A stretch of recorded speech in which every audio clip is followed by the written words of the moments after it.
At the ranch, Nikki and Victor admire their Christmas tree. She tells him he couldn't have given her a better Christmas gift than the ranch. They embrace and Victor tells his wife she deserves this and more.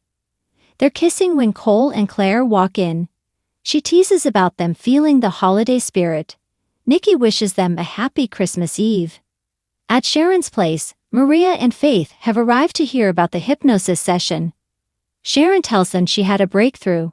I realized, I don't think I killed Heather. She explains there was someone else in that apartment that night. Bits and pieces have come back to her. Heather was on the other side of the room from her when she died. She heard her cry out and fall. She remembered a presence near her and felt a gloved hand on her that pushed her onto the couch. She was struggling to maintain consciousness. Faith and Maria think this is amazing. Sharon warns it will still be an uphill battle. They can't prove anything. Maria and Faith declare a Christmas miracle and they hug their mom. At society, Michael has filled Lauren in on what Sharon remembered during her hypnosis session. Lauren asks if he can use this as court. Michael says it's not solid proof, but it's a break. They need to discover what truly happened that night. Lauren can see her husband is all fired up. Michael hopes this takes Sharon's guilt down a notch. They're switching the focus of this investigation to the real killer. Phyllis appears and asks, "The real killer? What's that supposed to mean?" At the ranch, Cole tells Nikki and Victor he appreciates their invitation, though he realizes he's a poor substitute for their daughter. They all discuss Victoria being ill. Victor takes Claire into the sitting area and she explains that Johnny and Katie have parties with friends but will come by in the morning. Drinks are served and Victor lets their granddaughter know that they're happy she's come back to them. He toasts to her first Christmas with the Newman family. Cole asks to say something and tells them this holiday has never meant much to him before, but having his daughter it now means everything. He gushes about Claire. "You are the brightest light in my life." They embrace and Victor smiles. That deserves a cheers. Claire thanks them all for the love and support. She finally has a real home and a family that loves her. It feels like her first real Christmas. Claire trots out a gift for her grandparents. It's a family portrait of the 5 of them. She tells them they've given her a life she never dreamed was possible. Victor and Nikki hug her. At society, Lauren tells Phyllis they don't want to fight with her. Phyllis says Sharon's the real killer and needs to pay a price. Sharon did this. She's so tired of them feeling bad for her and making excuses for her. She's seeking justice for Daniel and Heather. Michael says it's fine to seek justice. Lauren tells her she's justified in her anger. Michael says what happens to Sharon is out of her hands. Phyllis snaps, "The hell it is." She is trying to hold her family together. This is the first Christmas Lucy spends without her mother. She barks, "Stop defending a killer." She fears Michael has something in the works to get her out of this. Michael says things are not as simple as she thinks they are. At Sharon's place, Maria and Faith keep talking about how relieved they are. They recap that Nick kept pushing for answers and discovered that the pills were tainted. Nick credits Sharon for being willing to undergo hypnosis. Maria and Faith worry that the killer could have hurt her too. Sharon agrees it's unnerving. She's just happy she remembered everything. Nick bemoans the real killer still being on the loose. Faith muses, who knows what they have planned next. Maria asks if Sharon remembers any details about the killer. She doesn't, but worries that Daniel needs to know about this if a new investigation will be launched. The killer is still out there. Nick says they won't tell them tonight. It's their first Christmas without Heather, and this would be confusing and upsetting. They need to let them be for now. In society, Phyllis hollers that Sharon killed Heather, franked her son, and ran her off the road. Michael retorts that this is up for debate. Lauren implores Phyllis to trust Michael. Phyllis can't believe they're defending her family's enemy. Lauren says there are things about the case she doesn't know about. Phyllis scoffs, "What do I know about? What do you know? Tell me." At the ranch, Victor admires the painting of him, his wife, Claire, Victoria, and Cole. Cole hopes he doesn't mind him being included. Victor says he belongs in it and asks for a word privately. Claire asks Nikki what that's about. Nikki hopes Victor's not about to challenge Cole to a boxing match. She smiles. Even he can't deny how much Cole loves you.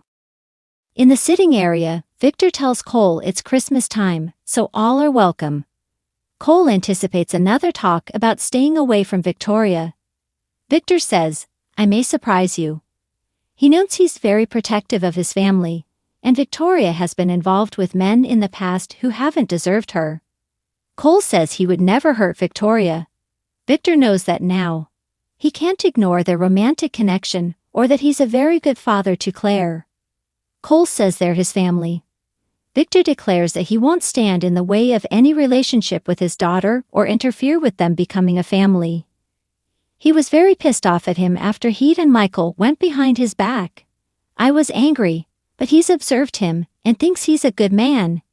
You take good care of my daughter, okay? He welcomes him to the family with a handshake.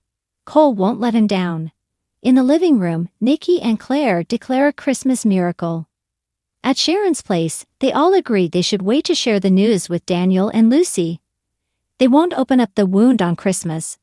Sharon is rattled to realize that Christmas is here. I wish I had done more for the holidays for you too. Faith and Mariah understand given what she's been going through. Sharon says her whole perspective has changed. For the first time in months, she can breathe. That's all the gift they need. Sharon still wants to do something. Maria and Faith are up for it. Faith knows exactly what they need. Phyllis pulls up a chair at Michael and Lauren's table at Society. Michael tells her there is new evidence that calls into question everything they thought they knew about this case.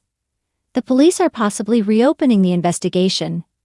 As Phyllis protests, Michael explains that the authorities are taking this seriously. Chance might even stake a squad car outside of Daniel's apartment to make sure they're safe. Phyllis says they should have protected them from Sharon. Michael tells her to let the police do their jobs. She needs to take her focus off of Sharon. When the new evidence comes out, she will regret her actions. Phyllis says, "The hell I will," and stalks out. At Sharon's place, they pulled out the decorations, and Nick comes through the door with a Christmas tree from the tree farm. Tessa arrives and gushes. Oh, how festive. She explains the sitter is with Aria, who was exhausted. She tells Sharon how happy she was to hear her news. Sharon marvels, I almost lost all of this. This has taught her they need to celebrate every moment they have together. She hugs her daughters. Merry Christmas, girls. At the ranch, Claire asks Victor if he and Cole had a good talk. He says her father's a good man. Cole hands gifts off to Victor and Nikki from him. Nikki's is a first edition Elizabeth Barrett Browning. Cole says she loved with her whole heart, just like Nikki. Victor opens his book. It's the story of Muhammad Ali, signed by the great man himself. He's moved. Cole thinks it seemed appropriate to gift the story of one greatest to another. Victor gives him a fist pump of approval. Nikki tells Claire her gift will be there in the morning. She asks, is Santa bringing it? Nikki reveals that the Appaloosa horse will arrive at the stable in the morning. Claire gushes, this is unbelievable. Thank you so much. Victor shows her photos of the animal as Nikki tells Cole, good job with the books. She asks how his talk with Victor went. Cole says he's starting to believe in Christmas miracles. At Sharon's place, Nick gets the tree where Faith wants it, and they all pull ornaments out of a box. Tessa finds an angel that Sharon doesn't remember. She thinks it's from Cassie. Nick says she always looks out for her, for their whole family. Maria feels Cassie is there with them and smiling down on them.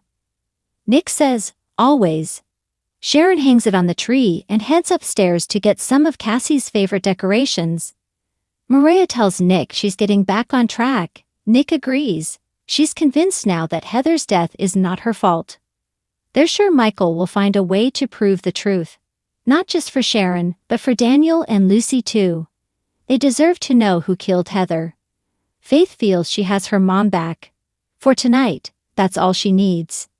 At Society, Lauren and Michael agree that Phyllis' anger is justified and her pain must be unbearable. They talk about Scotty and Fen. They're doing well, and they'll call them tomorrow. Lauren asks if he thinks Phyllis will stay out of this case. Michael hopes she finds a distraction. The problem is when it comes to Sharon, Phyllis isn't good about letting bygones be bygones. There's too much history there. Lauren hopes that knowing there's new information will give her pause. Michael asks when she's ever taken a pause. Lauren concedes, never. At Sharon's place, the tree is trimmed, and Tessa can't wait for Arya to see the decorations tomorrow. Sharon thanks them for lifting her spirits. They're wondering if it's too late to call Noah when Phyllis arrives. Nick opens the door, and she says, "Of course you're here." "Of course." Sharon asks, "Shouldn't you be at home with your family?" Phyllis just talked to Michael, who told her there is new information that could reopen the case into Heather's death. "What the hell are you up to?" At the ranch, they're ready to light the tree. Victor pushes a button, and the lights in the room go out. Next, the tree lights up. Cole marvels, "Wow." Claire thinks it looks like it's out of a movie. She wishes her mom was there. Cole assures her they'll be together for every holiday to come. They wish each other a Merry Christmas. At Sharon's place, Phyllis tells her she should be in a prison cell. Maria says her mom isn't trying to pull anything. Faith says she should be with Daniel and Lucy. Phyllis says she was earlier, giving them some semblance of a holiday since it's the first holiday without Heather thanks to Sharon. She complains the blonde has one excuse after another. Sharon says she was wrong. "I'm not guilty. I didn't murder anybody. Somebody else killed Heather." Next on The Young and the Restless. Kyle receives a special gift from Jack, Phyllis delivers some holiday cheer, and Diane wants to make amends with Ashley and Tracy.